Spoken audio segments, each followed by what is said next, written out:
Sejam todos bem-vindos a mais uma palestra na tarde de sábado.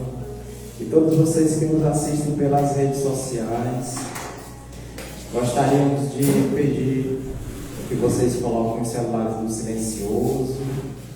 Nós também temos a venda de lanches e livros ali do lado de fora.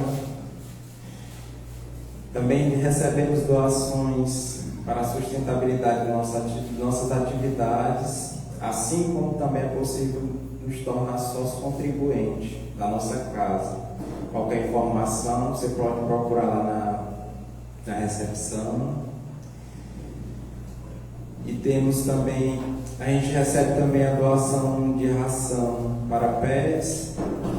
As caixinhas se encontram ali do lado de fora para serem colocadas as doações.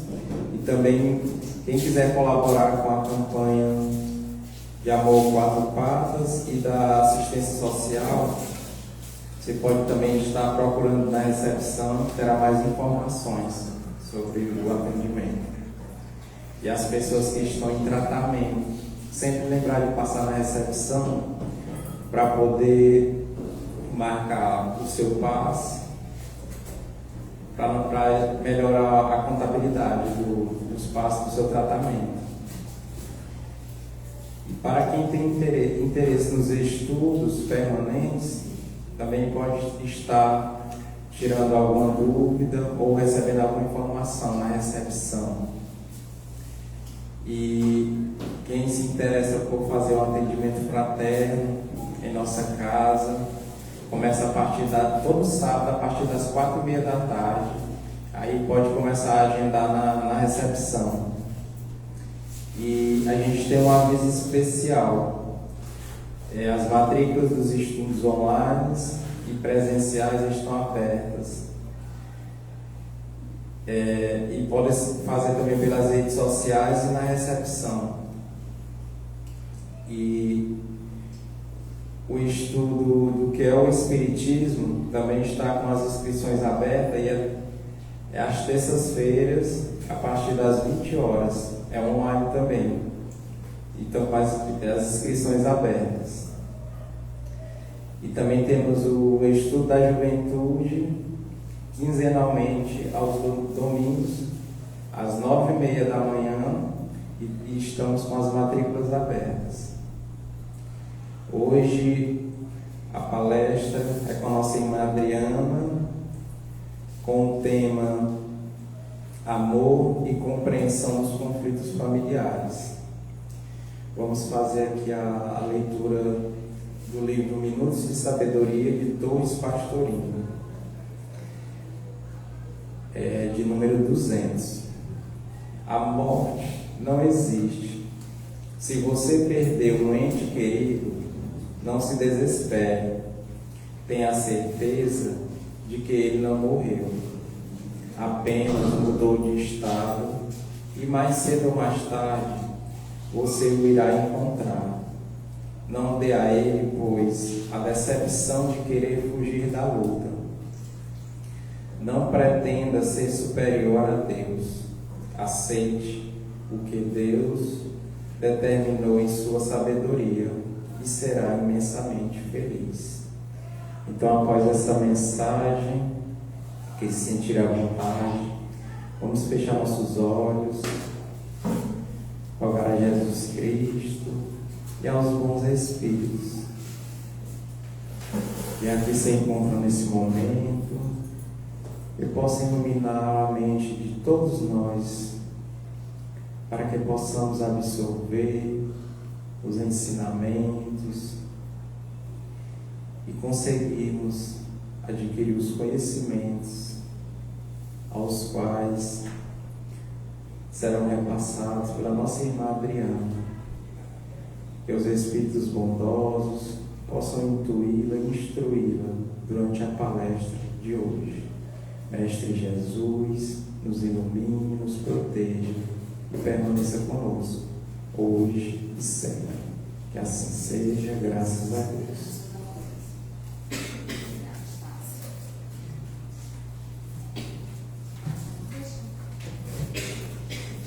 Boa noite, né? Já é noite, né, gente? ainda, né? Tá escuro lá fora, mas ainda é tarde. Bom, antes de mais nada, né, queria dar um aviso para vocês. Esse é um aviso muito importante. Nós temos aqui aos sábados, desde quando o Centro Espírita Irmã Sheila foi fundado em 2014, que nós temos uma atividade nessa casa que a maioria de vocês conhece, que chama Enxugando Lágrimas. Essa atividade ela nasceu junto com a campanha de valorização da vida em 2012. Eu ainda frequentava o Caminho da Luz, a convite do seu Lima, que até já desencarnou, que está aqui hoje trabalhando conosco, mais na dimensão espiritual. E esse trabalho nasceu na perspectiva de levar consolo, esperança, paz para aqueles corações aflitos que tinham seus entes familiares, seus entes queridos, viam seus familiares partir pela jornada, pela caminhada do suicídio. E esse trabalho ele foi um trabalho que perdurou de 2012 a esse ano, 2025. São 13 anos de caminhada. E hoje a gente recebeu uma orientação do Dr. Hans, que é um dos mentores espirituais desta casa, que esse trabalho vai ser suspenso. Temporariamente suspenso. A partir de julho, a gente só vai ter Enxugando Lágrimas até junho, que é esse trabalho da psicografia, né? Entregar as cartas para as pessoas, aquele trabalho que acontece aqui no sábado à tarde.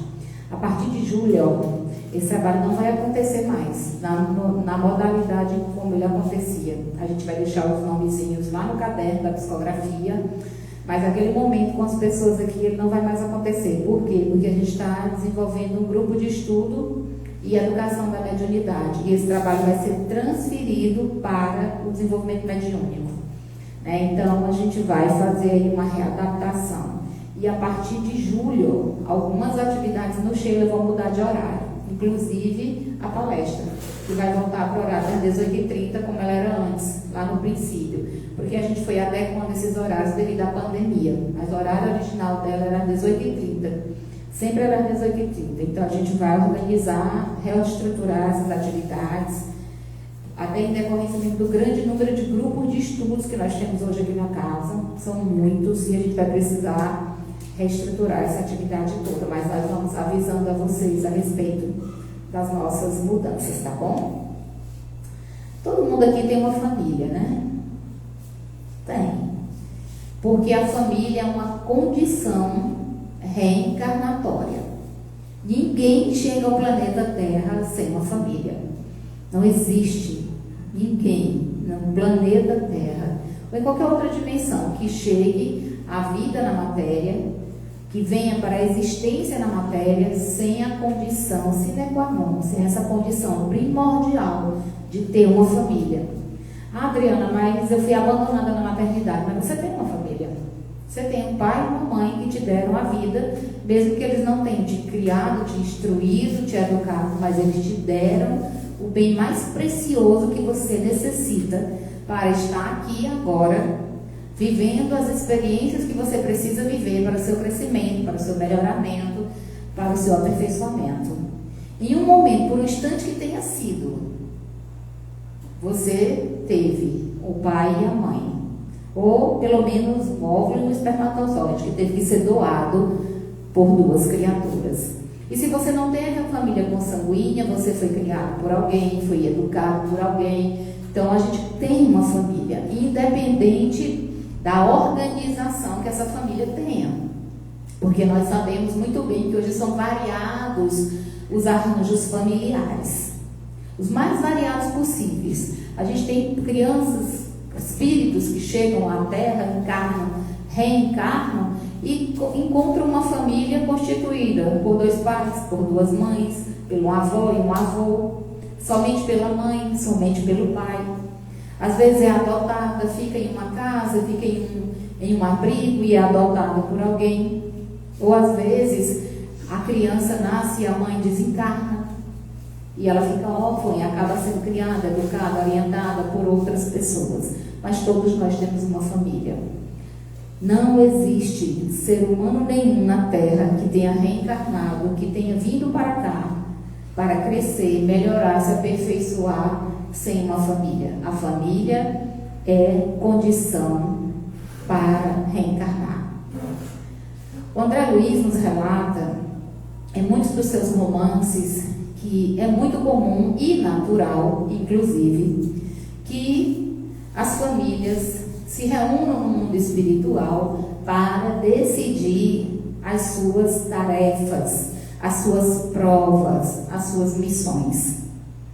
E às vezes a gente diz assim, mas eu não pedi para nascer nessa família. Não, não pediu não, você deve ter implorado para nascer naquela família, você deve ter pedido de joelhos a oportunidade de voltar para aquela família para se reajustar.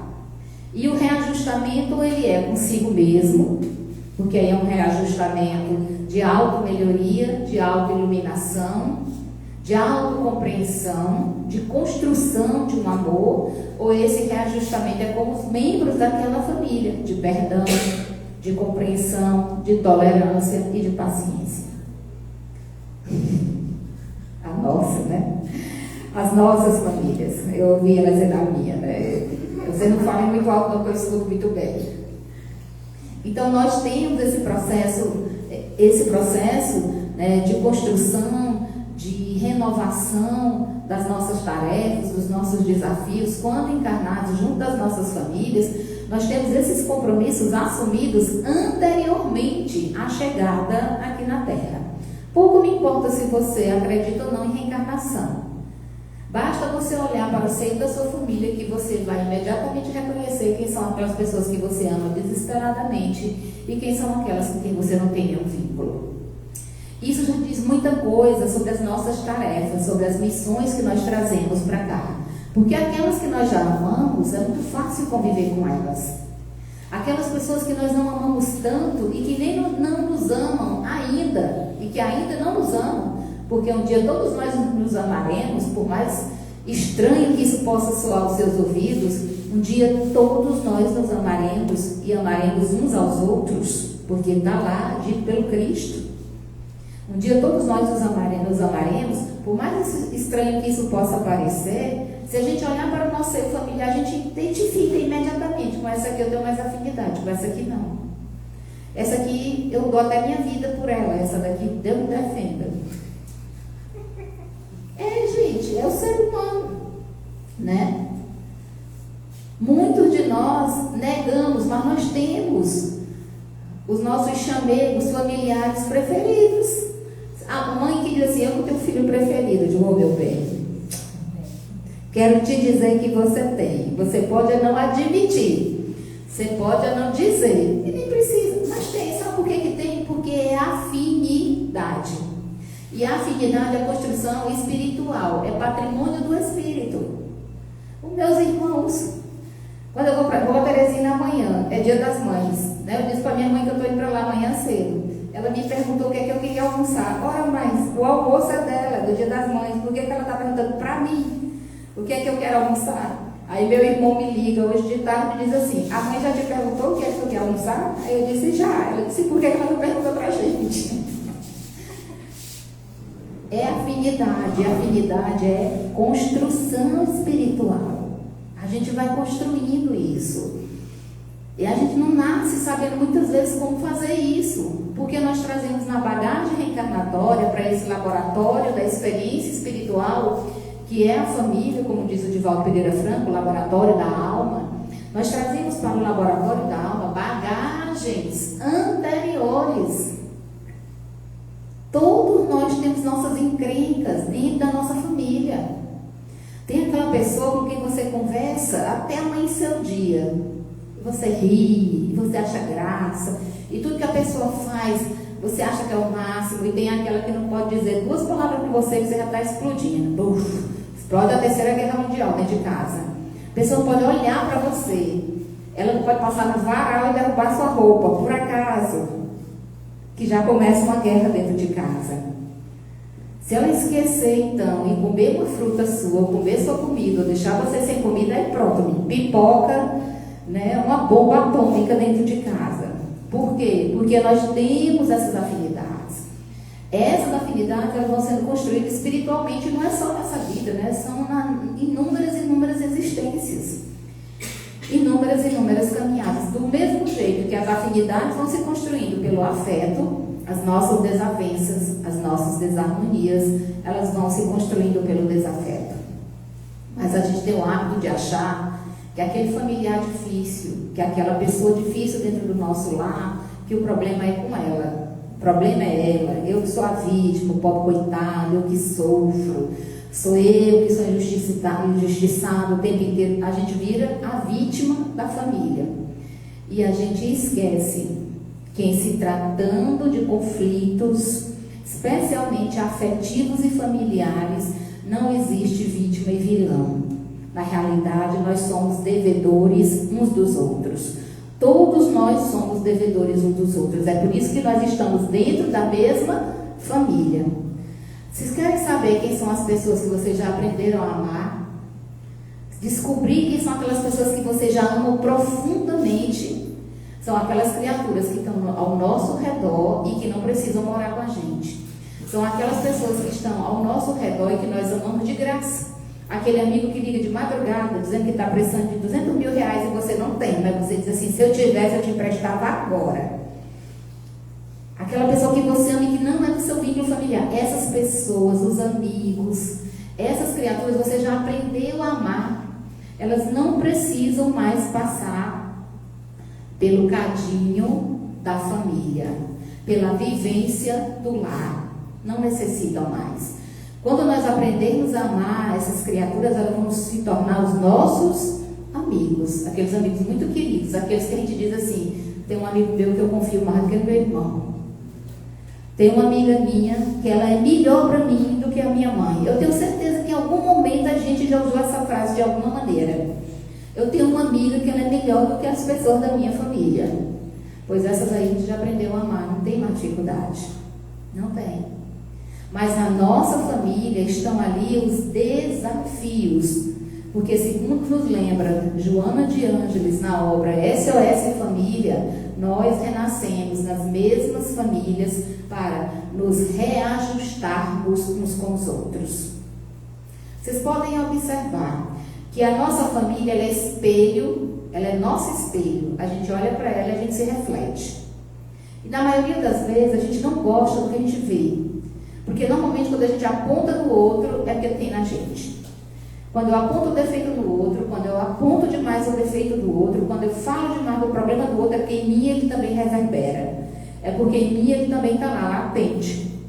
Eu não assumo, eu não aceito, mas eu projeto no outro. Então, a gente vem para as mesmas famílias com algumas tarefas. Primeira, fortalecer os laços. Nós precisamos fortalecer os laços entre aquelas criaturas. Porque eu vou dizer uma coisa para vocês. Se a gente tiver muitos amigos e eles forem maravilhosos, você vai poder contar com ele para muitas coisas. Mas nenhum dos seus amigos limpou o seu cocô quando você era bebê.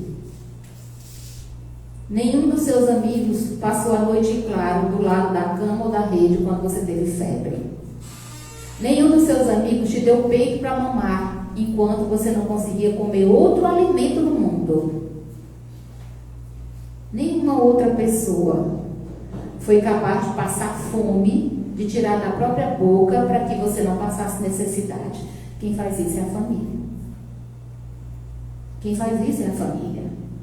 E por mais que a gente às vezes tenha muitas encrencas dentro da nossa família, tem um negócio que é uma coisa impressionante. Você pode ter a pior família do mundo, o pior pai do mundo, a pior mãe do mundo, os piores irmãos do mundo.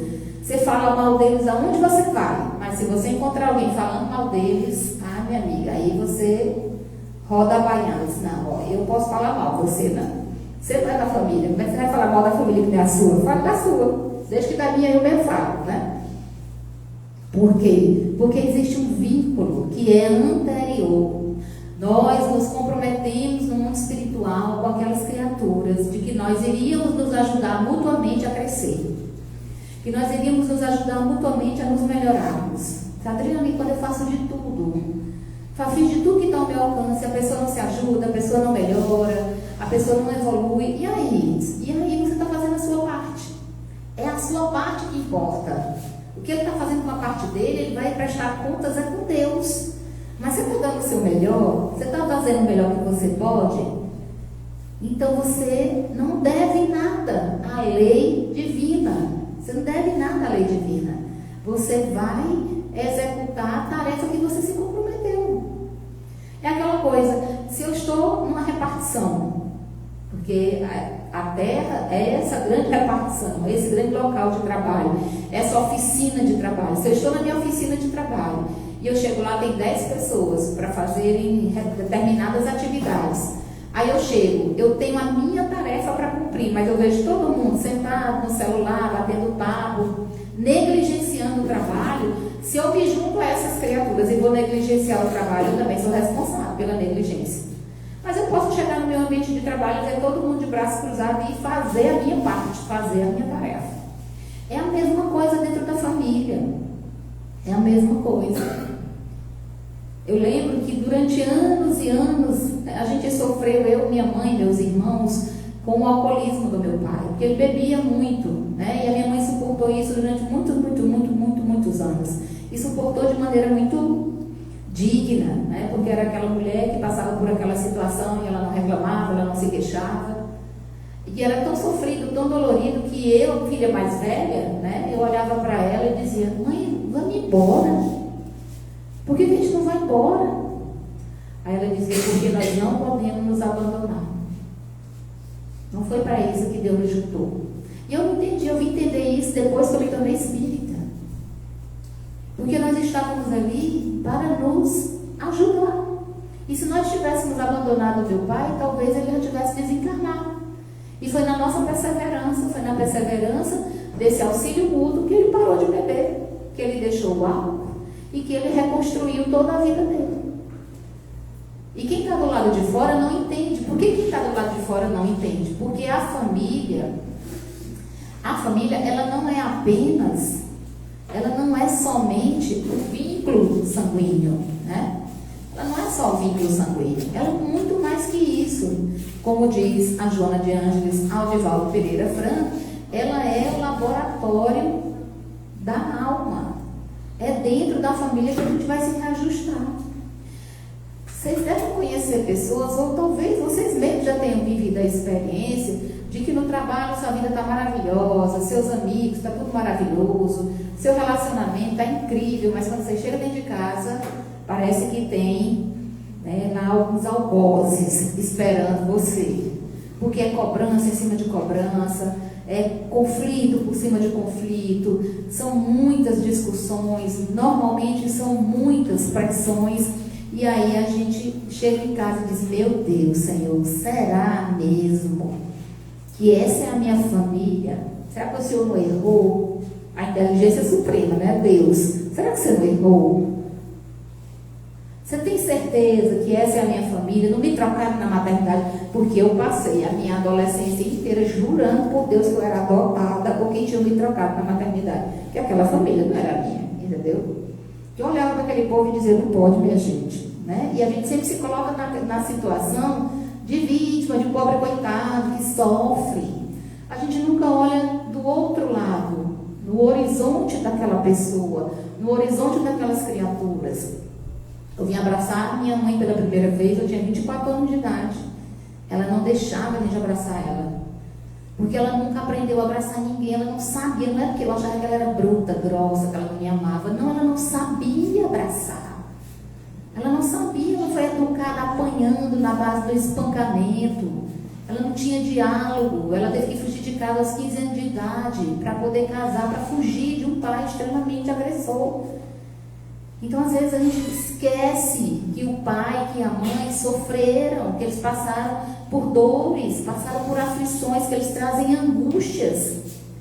Você já parou para pensar quantos sonhos, quantas frustrações, quantos nãos os nossos pais e as nossas mães tiveram que ouvir para poder manter a família junta, minimamente unida, para que a gente não se desviasse, para que a gente não se perdesse, para que a gente tivesse um teto, para que a gente tivesse um alimento, para que a gente tivesse uma vida digna.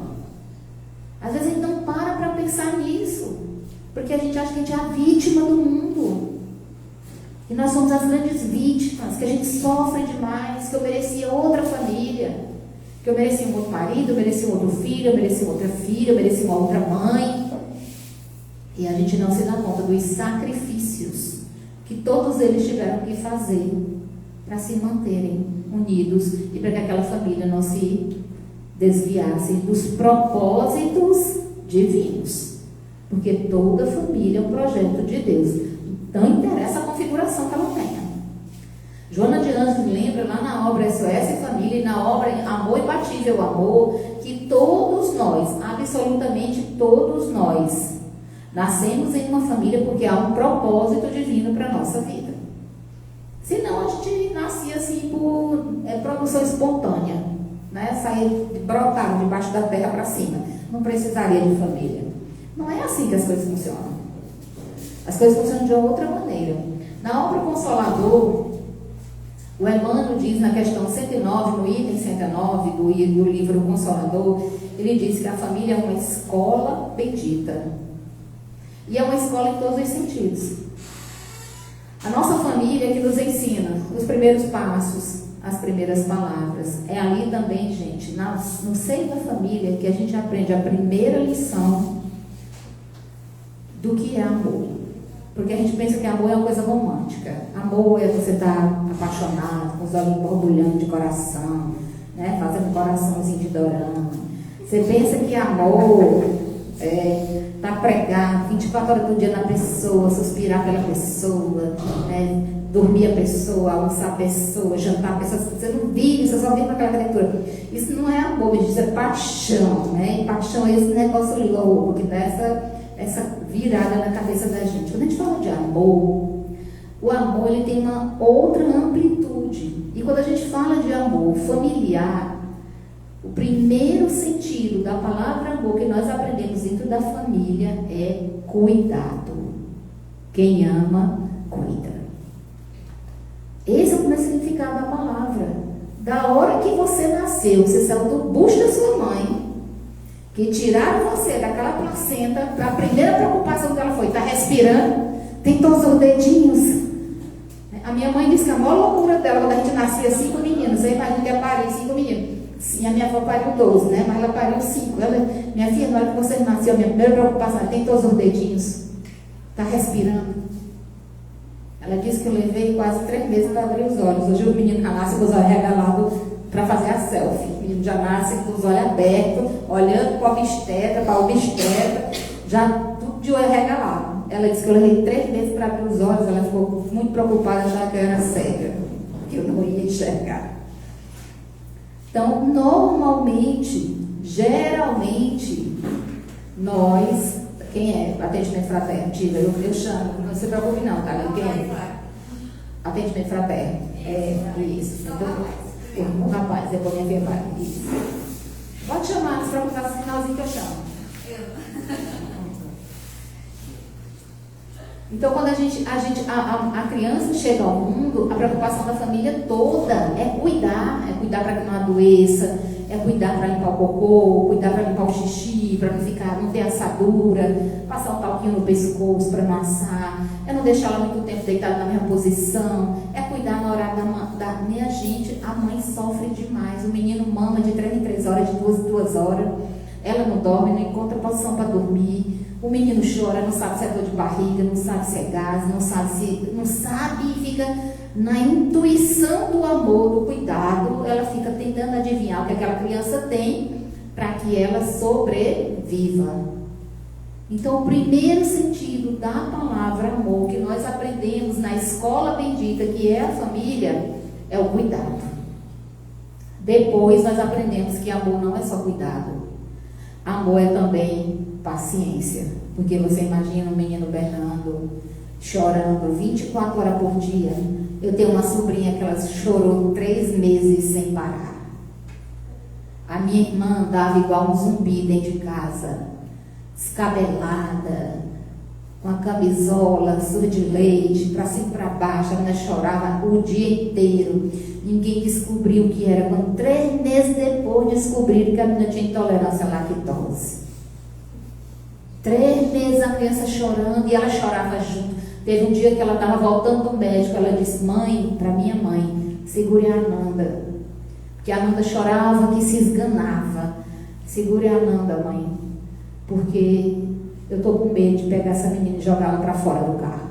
3 meses ela estava com depressão pós-parto, do tanto que a criança chorava. E ela ama a filha dela. Então, paciência. Se não tiver paciência dentro da família, como é que uma mãe, um pai e os irmãos mais velhos cuidam de um irmão mais novo?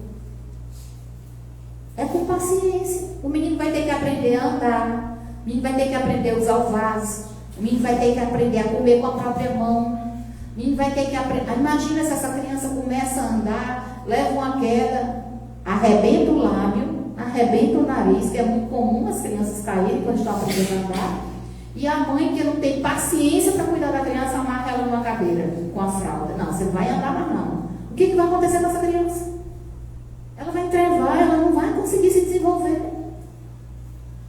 Vai para a escola, e aí tem que começar a aprender as primeiras letrinhas: A, B, A, E, I, O, U.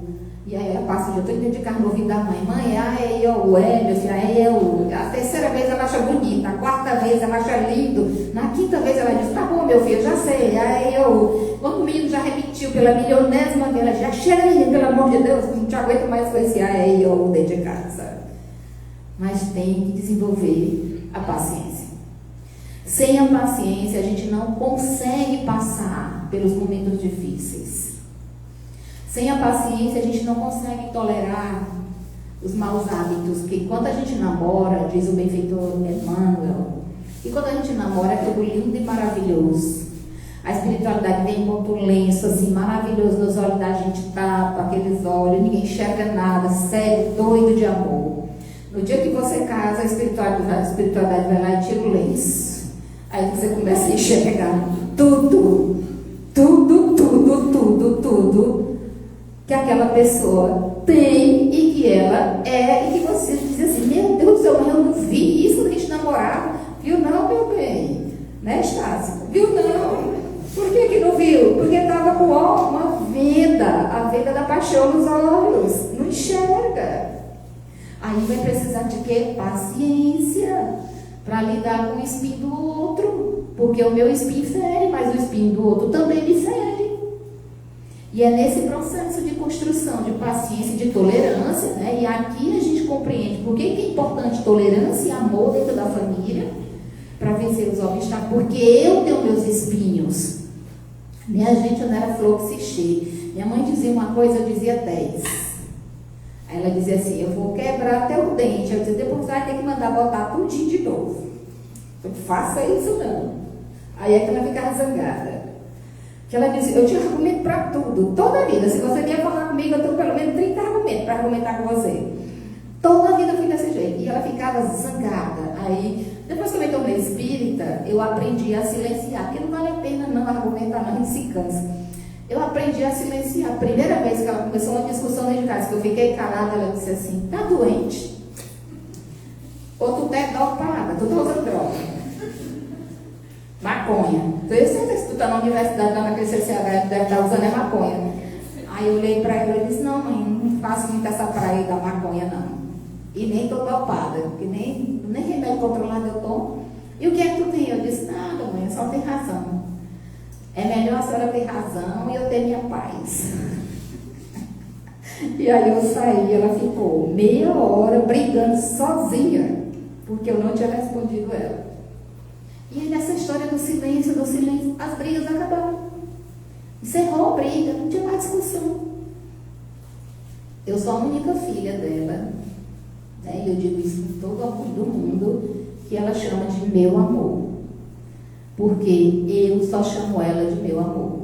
Meus irmãos não conseguem fazer isso. Porque eles têm o histórico, né? Tem a caminhada, tem a vivência, tem o contexto de todos eles.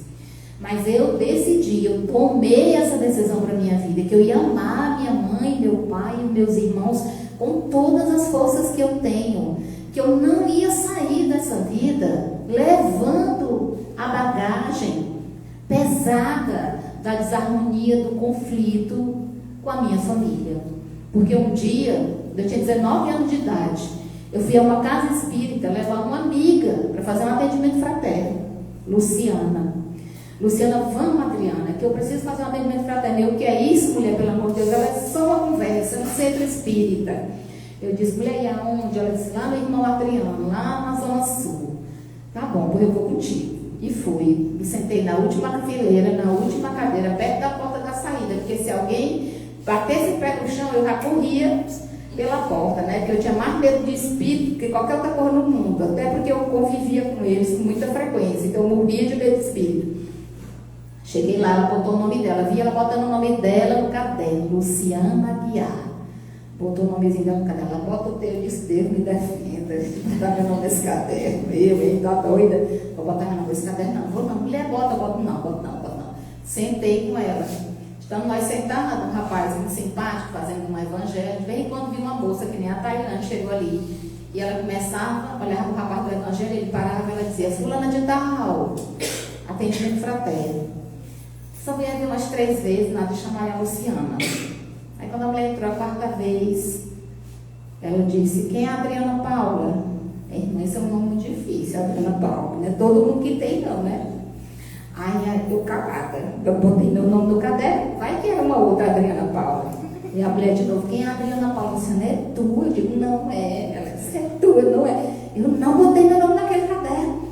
Quem é a Adriana Paula? E a Luciana, é ela. Minha filha, vem cá. Tem uma pessoa chamando você aqui dentro. Eu saí me tremendo todo dia. Uma pessoa, só tenho certeza que é uma pessoa. É uma pessoa. É viva, né? É uma pessoa. Lá vai eu para a sala da mulher. Quando eu chego na sala da mulher, Dona Iracema, sentada, olhou para mim e disse, seu anjo da guarda está bem aqui, seu mentor espiritual. E eu olhei para trás da mulher, não vi ninguém. Seu mentor espiritual está bem aqui me dizendo que você vive com ideação suicida. Deixa eu dizer uma coisa, minha filha, você não vai se matar, não. Porque aquelas pessoas que estão lá dentro da sua casa, elas são todas seus inimigos de vida passadas. Por isso que você sofre tanto dentro de casa. Que minha gente, eu apanhei tanto, mas eu apanhei. Olha, mas eu tenho uns couro grosso do tanto que eu apanhei quando eu era criança e adolescente. Até hoje eu tenho uns calopos na cabeça das colheres de pau que minha mãe quebrava na minha cabeça. Se ela souber que eu conto essas histórias, ela morre do coração, ela infarta.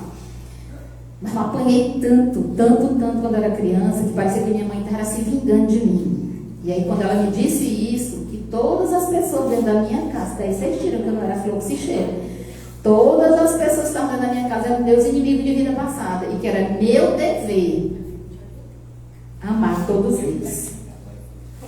Eu saí de lá arrasada, destruída, me sentindo a vítima do mundo. Como assim? Eu que era maltratada, eu que era espancada, eu tinha que amar todo mundo.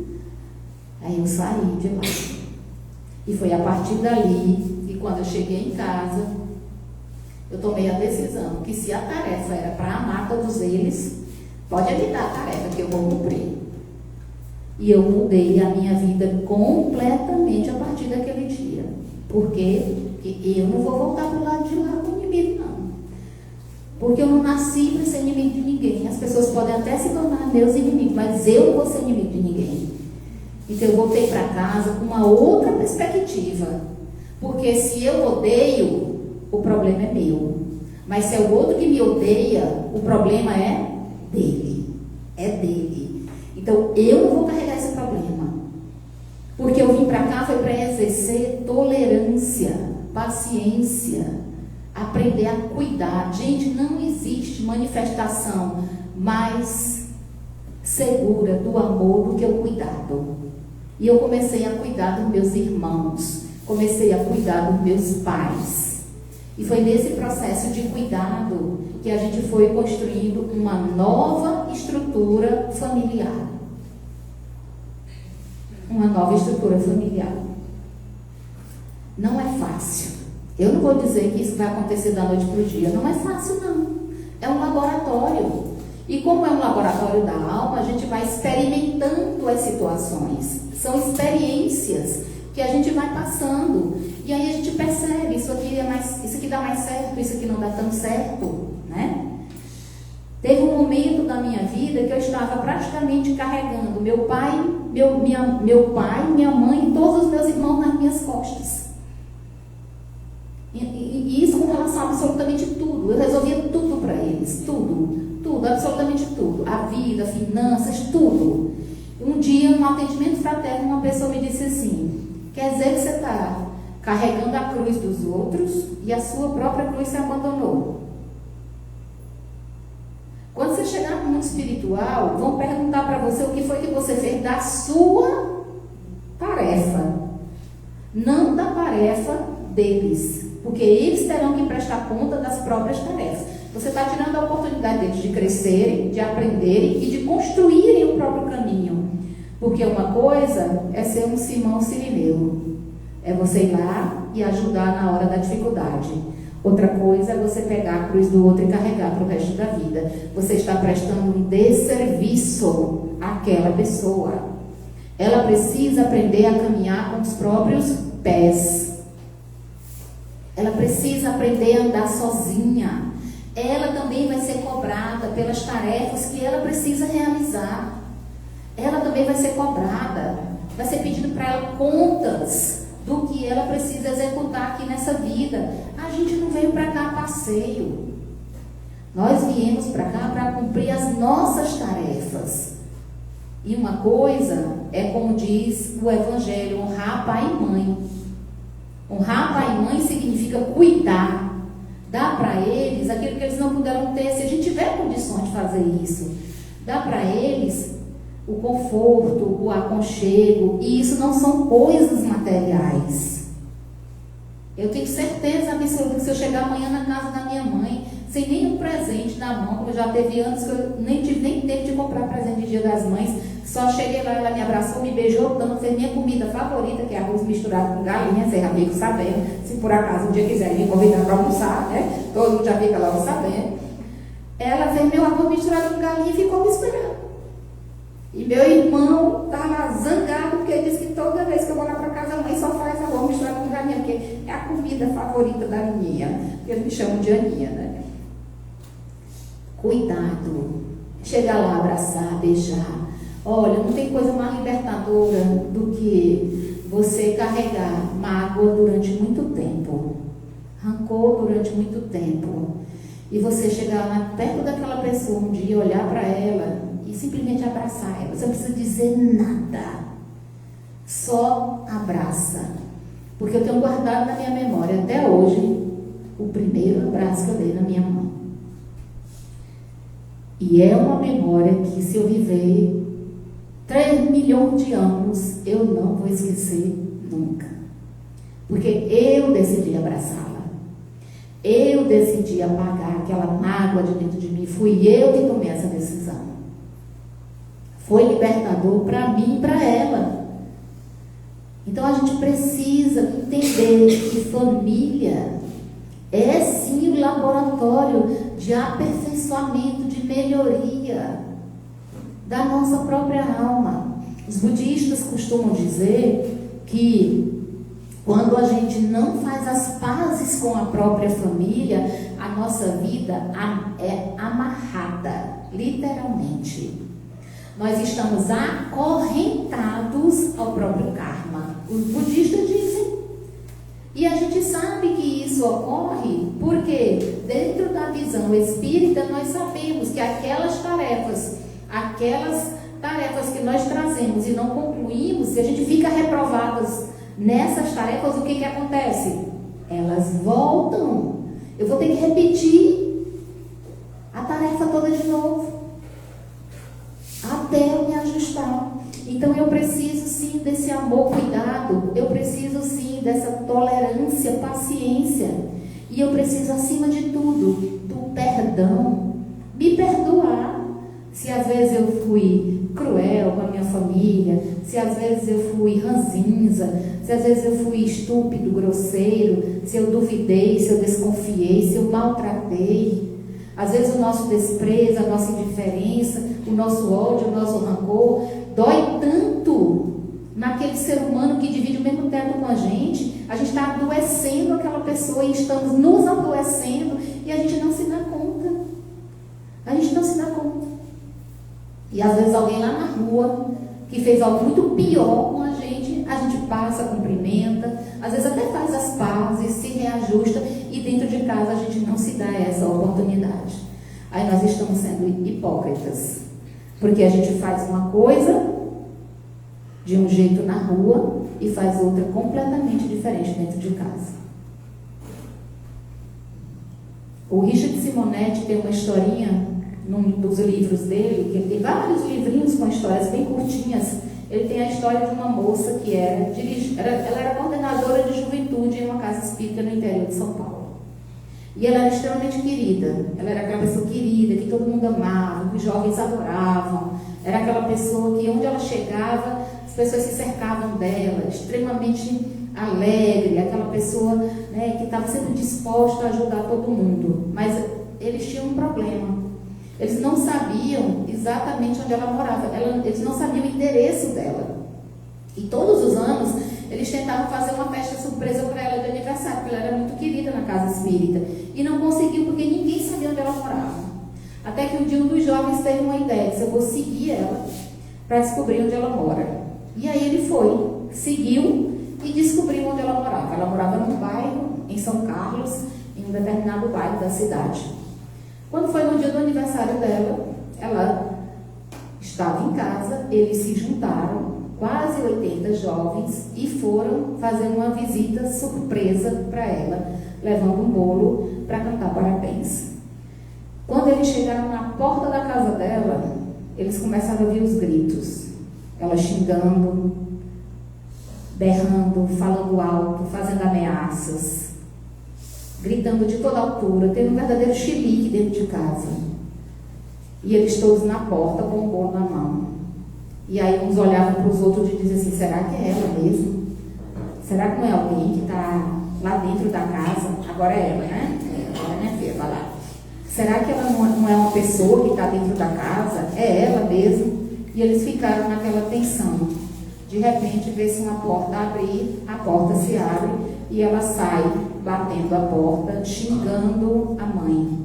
Quando ela vê o grupo de jovens parando na porta da casa dela, todos eles muito tristes e decepcionados. Por quê? Porque ela era uma pessoa linda, maravilhosa, mas ela ainda não tinha feito as pazes com o lar, com a família. Ela não deixa de ser a pessoa linda, maravilhosa, querida, mas há aí uma discrepância de comportamento, há aí uma hipocrisia nossa, e a gente se comporta de um jeito em determinadas situações e de outro completamente diferente quando chega dentro de casa. Muitos de nós nos encontramos na casa espírita, nas igrejas, dá o abraço da paz, cumprimenta todo mundo: oi, como vai? Você está bem? Se interessa pela vida de todo mundo, abraça, beija. Às vezes chega dentro de casa, tem o irmão, ou o pai, ou o marido, ou o companheiro, ou a companheira sentado na frente da televisão, você passa direto para o quarto, não dá nem boa noite. Não dá nem boa noite, nem pergunta: oi pai, oi mãe, está tudo bem? Como é que vocês estão?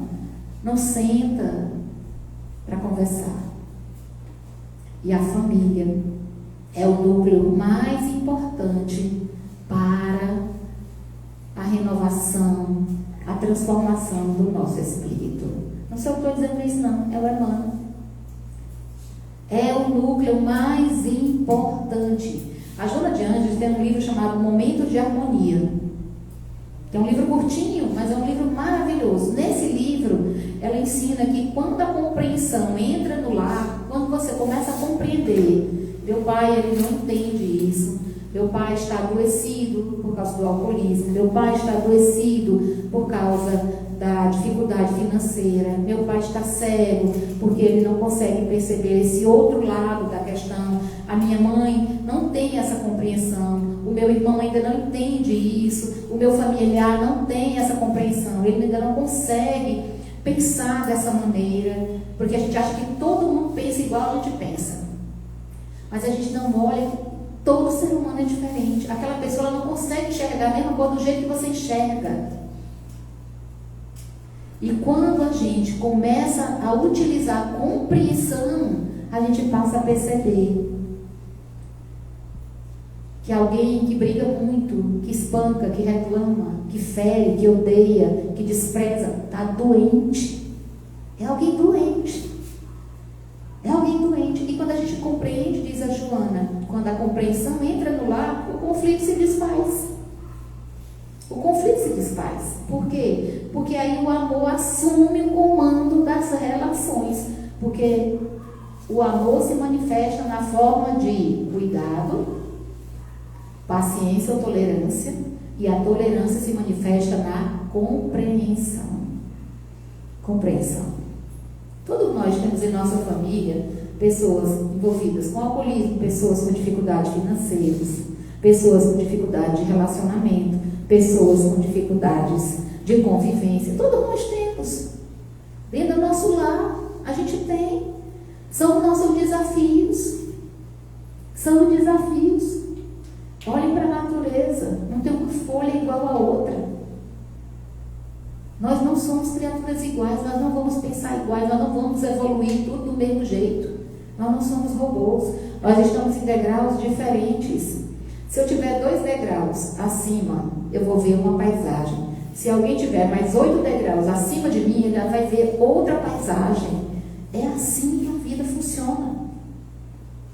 E é desse modo que nós devemos olhar para a nossa família, tendo essa perspectiva. Tem muitos espíritos no mundo espiritual, inúmeras famílias, pais, mães, irmãos, filhos, no mundo espiritual, que vivem, é só vocês lembrarem do nosso lar, que vivem no mundo espiritual sofrendo pelas mágoas não resolvidas aqui. Aqui. Vocês lembram da mãe do André Luiz, no filme Nosso Lar? A mãe do André Luiz, ela é um espírito que já está bem mais adiantado do que o pai. O pai traiu ela, teve várias amantes, tinha muito dinheiro, era um homem rico, se envolveu com álcool, acabou desencarnando de uma maneira muito sofrida e foi para as regiões de sofrimento, para as regiões que o André Luiz chama lá na obra de umbralinas, para o umbral, que é aquela região de sofrimento. E lá ele ficou durante muito tempo. E um belo dia André Luiz encontra com a mãe e ele pergunta: mamãe, e o papai?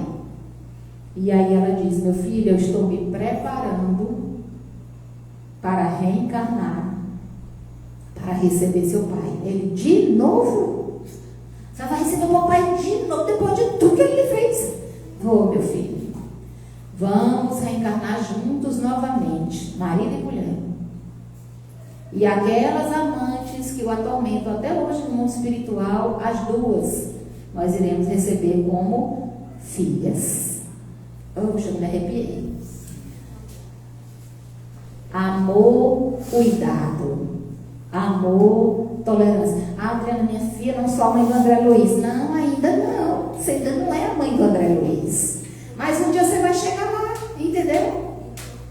Você vai chegar lá, não se preocupe, não precisa ter pressa. E a gente também não precisa se condenar, se culpar, se a gente ainda não consegue. Sabe o que é importante? É você não odiar. Sabe o que é importante? É você não desprezar. Sabe o que é importante? É você não guardar a mágoa. Porque você está guardando lixo espiritual dentro de você. E aí é você que está adoecendo. Aí é você que adoece. O importante é não guardar essas coisas. Apareceu a oportunidade de ajudar aquela pessoa, ajuda. Apareceu a oportunidade de ser útil, seja útil. Não seja besta, mas seja útil. Auxilie. Por quê? Porque se nós queremos ser perdoados, como diz o Evangelho, devemos perdoar antes. Devemos perdoar.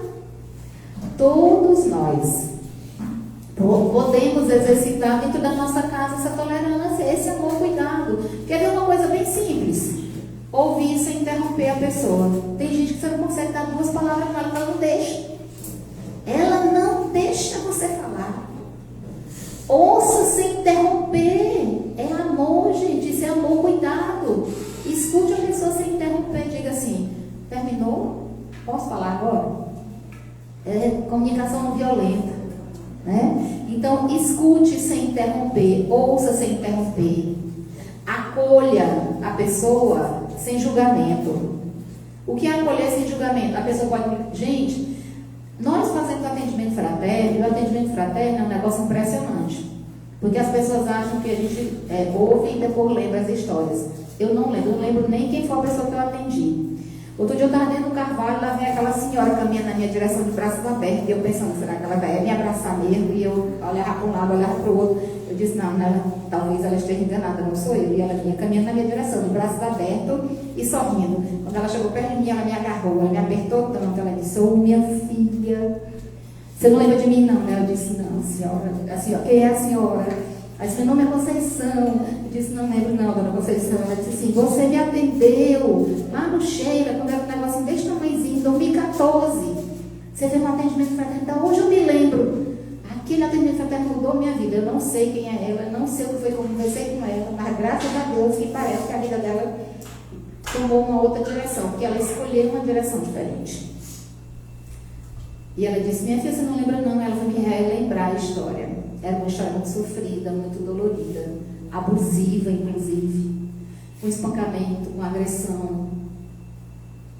E você escuta sem julgamento, porque quem agride está doente, mas quem fica suportando a agressão, muitas vezes, está cumprindo um resgate, cumprindo uma tarefa de tolerância, e a gente não entende. Por que muitas mulheres, especialmente dentro de determinadas famílias, suportam a vida inteira abusos, agressões? Não estou dizendo que é correto, porque nem sou a favor disso. Mas quantas a gente sabe que aguentam isso silenciosamente? Abuso de toda a natureza, material, emocional, psicológico, físico.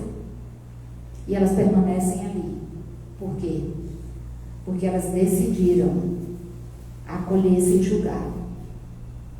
Aí às vezes eu julgava a minha mãe, porque aguentava tanta coisa do meu pai. Quantas vezes eu, na minha ignorância, na minha adolescência, eu não disse para minha mãe, se separe dele, se ela está sofrendo demais. Hoje em dia, eles só andam juntos, fazem tudo junto.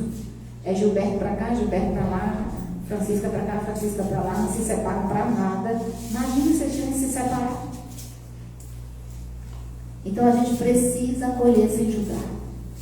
Claro que a gente sabe muito bem que algumas situações dolorosas dentro das famílias de abuso, muitas vezes levado pelo álcool, pelas drogas, elas são tão difíceis que a família acaba, para evitar um mal maior, a própria espiritualidade se encarrega de separar aquela família, para evitar um mal maior.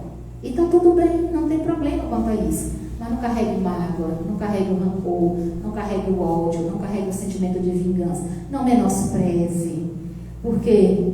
Porque um dia todos nós nos reuniremos novamente para prestar conta do que a gente vai fazer aqui. Para prestar conta. E aí a gente acolhe e não julga e ajuda sem cobrar.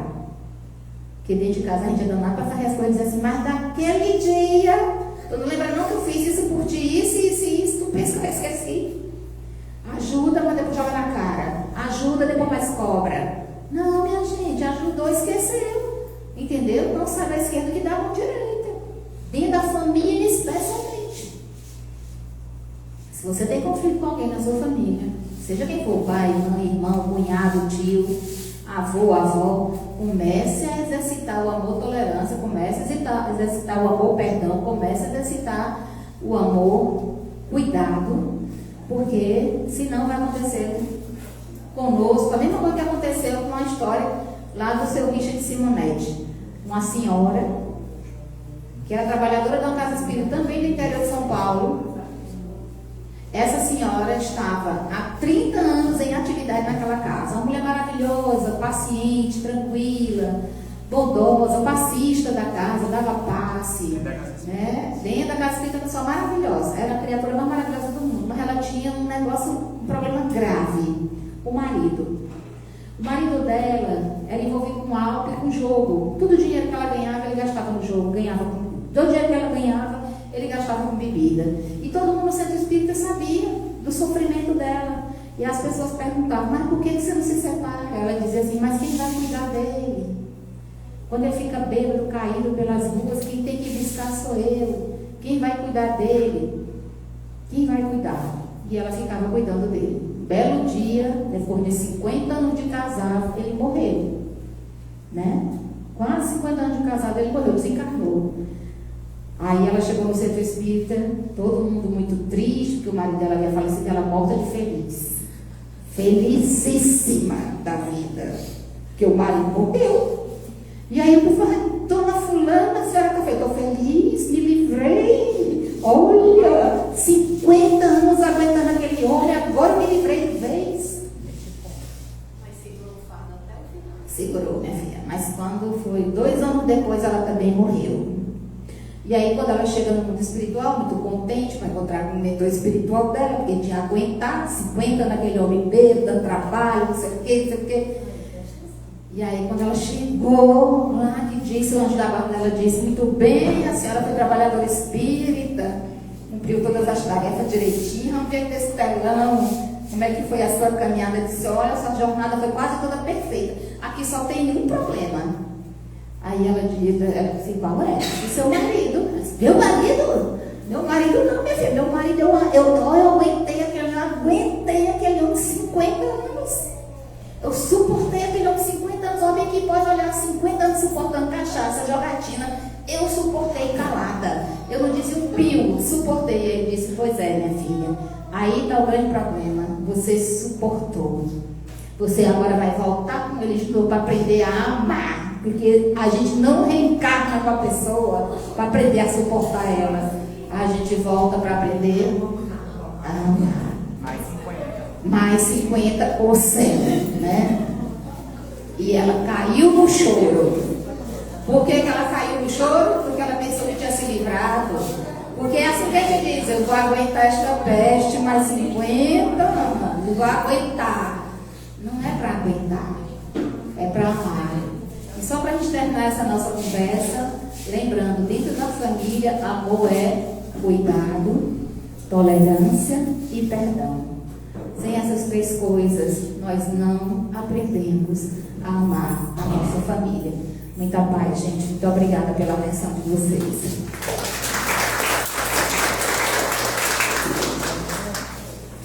Então vamos agradecer a nossa irmã Adriana por essa linda palestra, e ainda em clima de paz e de harmonia, vamos fazer a nossa prece final.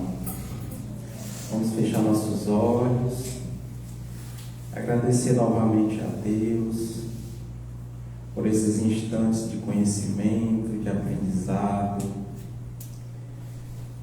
que as palavras aqui hoje absorvidas, que nós possamos levar para essa nossa caminhada, buscando o nosso melhoramento espiritual e moral, diante das dificuldades que a vida nos oferece.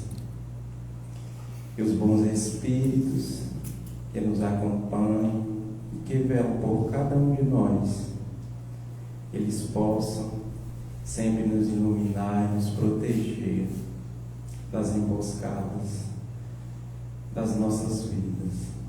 Mestre Jesus, nos ilumine, nos proteja e permaneça conosco, hoje e sempre.